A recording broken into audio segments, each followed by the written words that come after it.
Samantala, talaga nga namang walang humpay na ligaya ang hatid ng iconic OPM rock band na Eraserheads para sa mga fans. Ang apat na miyembro muling nagsama-sama para magtanghal sa nalalapit na opening ceremony ng UAAP Season 87.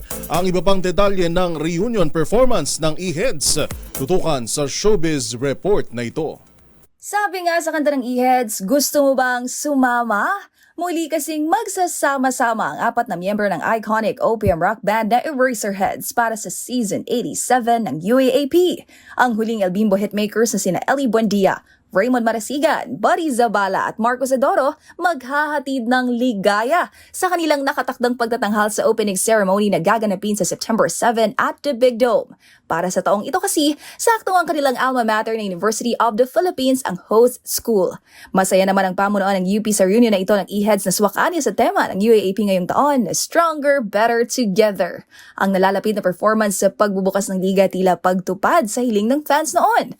Kung matatandaan, taong 2018 kasi winish na rin yan ng ilang taghanga na magtanghal sana sa Game 2 ng UAAP Finals ang banda. Ito'y matapos mag-viral ang isang video na shinare ng kanilang drummer. Pero #maling akala lang palang ilan dahil hindi si Ellie ang kasama ng tatlong musicians sa video.